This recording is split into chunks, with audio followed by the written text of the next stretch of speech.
আজ মালয়েশিয়ায় রোহিঙ্গাদের বিরুদ্ধে যে ভয়াবহ ক্ষোভ তৈরি হয়েছে এটা হঠাৎ করে হয়নি। এর পেছনে আছে এক গভীর ষড়যন্ত্র, এক ভয়ঙ্কর ভুল রাজনীতি আর একটি সন্ত্রাসী গোষ্ঠীর কালো ছায়া। একসময় মালয়েশিয়া নির্যাতিত রোহিঙ্গাদের ভাই বলে বুকে তুলে নিয়েছিল, কিন্তু আজ সেই দেশেরই সাধারণ মানুষ থেকে প্রভাবশালী মহল পর্যন্ত অনেকেই বলছে রোহিঙ্গাদের মালয়েশিয়া ছাড়তে হবে। কেন এমন হলো? কেন একটি মাজলুম জাতির প্রতি এত ক্ষোভ তৈরি হলো? আর সবচেয়ে বড় প্রশ্ন, এই পরিস্থিতির পেছনে কারা দায়ী? এর পেছনে বড় দায় রয়েছে সন্ত্রাসী সংগঠন Archer, Arakan Rohingya salvation army, যে সংগঠন রোহিঙ্গা জাতির নামে কাজ করার দাবি করে, কিন্তু বাস্তবে রোহিঙ্গাদের জীবন, নিরাপত্তা ও ভবিষ্যৎকে বারবার বিপদের মুখে ঠেলে দিয়েছে। 2017 সালে রোহিঙ্গাদের উপর গণহত্যা চালাতে মিয়ানমার জান্তাকে সরাসরি সহায়তা করেছিল আরসা। এরপর রোহিঙ্গারা যখন বাংলাদেশে এসে আশ্রয় নিল, তখনও তারা রোহিঙ্গাদের শান্তিতে থাকতে দেয়নি। ক্যাম্পে গুম, খুন, আলেম হত্যা, শিশু আলহাম অপহরণ সহ নানা অপকর্মের মাধ্যমে তারা একদিকে সাধারণ রোহিঙ্গাদের কলঙ্কিত করছে, অন্যদিকে কক্সবাজার ও আশপাশের এলাকার স্থানীয় মানুষের কাছে পুরো রোহিঙ্গা জাতিকে নেতিবাচকভাবে উপস্থাপন করছে। এমনকি এই আহাম্মক দল বাংলাদেশের সরকারের বিরুদ্ধে সাধারণ রোহিঙ্গাদের দিয়ে আন্দোলনের ডাক দিচ্ছে। তারা জাতিসংঘ, ইউএন ও অন্যান্য সংস্থার কাছে মিথ্যা অভিযোগ করছে যে তারা নাকি নির্যাতনের শিকার।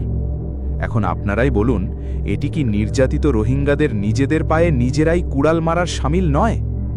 আজ এই খারেজি আরসা বাংলাদেশের সরকার ও নির্যাতিত রোহিঙ্গাদের মুখোমুখি দাঁড় করিয়ে তাদের একমাত্র আশ্রয়স্থান থেকেও বিতাড়িত করার পথ তৈরি করছে। সম্প্রতি মালয়েশিয়ার জনগণকে রোহিঙ্গাদের বিরুদ্ধে পিষিয়ে তোলার পেছনেও এই খারেজি আরসার কালো হাত রয়েছে, এটি এখন স্পষ্টত প্রমাণিত। স্থানীয় মালয় মুসলিমদের সঙ্গে ঘন ঘন তর্ক বিতর্কে জড়ানো, বিভিন্ন অপরাধে সম্পৃক্ত হওয়া, মেয়েদের উত্তেজনা করা, দাঙ্গা হাঙ্গামা সৃষ্টি করা, এসব জঘন্য কর্মকাণ্ড স্থানীয় মুসলিমদের মধ্যে তীব্র বিরূপ প্রতিক্রিয়া তৈরি করেছে। কিন্তু এর পুরো দায়ভার গিয়ে পড়েছে সাধারণ রোহিঙ্গাদের উপর। ফলে পরিস্থিতি আজ এতটাই ভয়াবহ যে মালয়েশিয়ায় রোহিঙ্গাদের বিরুদ্ধে বিতাড়নের দাবি উঠছে, পিটিশন চলছে, সরকারের ওপর চাপ তৈরি হচ্ছে, আর প্রতিদিন সাধারণ রোহিঙ্গাদের জীবন আরও সংকীর্ণ হয়ে যাচ্ছে। ফলে সম্প্রতি তারেক রহমানের মালয়েশিয়া সফরে রোহিঙ্গা ইস্যু নিয়ে একটি ফলপ্রসূ আলোচনা হওয়ার যে সম্ভাবনা ছিল, সেটিও বাধাগ্রস্ত হয়েছে, এটি অনেকে স্পষ্টত উপলব্ধি করছেন। আর এর জন্য একমাত্র আরসা দায়ী। রোহিঙ্গা জাতিকে আজ কঠিন সত্য বুঝতে হবে। আরসা রোহিঙ্গাদের বন্ধু নয়, আরসা রোহিঙ্গা জাতির ভবিষ্যতের জন্য বড় বিপদ।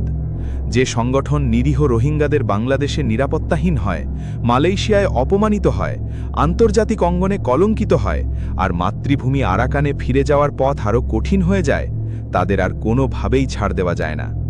বাংলাদেশ সরকারের উচিত আরসার বিরুদ্ধে জিরো টলারেন্স নীতি গ্রহণ করা। যে কোনো সন্ত্রাসী, অপহরণকারী, চাঁদাবাজ ও অপরাধীকে আইনের কঠোর আয়ত্তায় আনতে হবে। একই সঙ্গে রোহিঙ্গা সমাজকেও নিজেদের ঘরের শত্রু চিনতে হবে। যারা রোহিঙ্গা জাতির নামে রোহিঙ্গাদেরই ধ্বংস করছে, তাদের সামাজিকভাবে প্রত্যাখ্যান করতে হবে। আইন শৃঙ্খলা বাহিনীকে তথ্য দিয়ে সহযোগিতা করতে হবে। ক্যাম্পে শান্তি, শৃঙ্খলা ও নিরাপত্তা ফিরিয়ে আনতে হবে। কারণ সত্য একটাই, আরসা থাকলে রোহিঙ্গা প্রত্যাবর্তন বাধাগ্রস্ত হবেই। আরসা থাকলে রোহিঙ্গাদের উপর সন্দেহ বাড়বে। আরসা থাকলে নিরীহ রোহিঙ্গাদের জীবন আরও সংকীর্ণ হবে। তাই এখন সময় এসেছে স্পষ্টত বলার, রোহিঙ্গাদের বাঁচাতে হলে আরসাকে প্রতিরোধ করতে হবে। রোহিঙ্গাদের সম্মান ফিরিয়ে আনতে হলে অপরাধী গোষ্ঠীকে প্রত্যাখ্যান করতে হবে। রোহিঙ্গাদের মাতৃভূমিতে নিরাপদ প্রত্যাবর্তন নিশ্চিত করতে হলে সন্ত্রাসের রাজনীতি বন্ধ করতে হবে। রোহিঙ্গা জাতির মনে রাখতে হবে, যে শক্তি আপনাকে আপনার আশ্রয়দাতার বিরুদ্ধে দাঁড় করায়, যে শক্তি আপনাকে স্থানীয় মানুষের চোখে অপরাধী বানায়, যে শক্তি আপনার প্রত্যাবর্তনের পথ বন্ধ করে, সে কখনো আপনার বন্ধু হতে পারে না। তাই আরসা হটাও, রোহিঙ্গা বাঁচাও।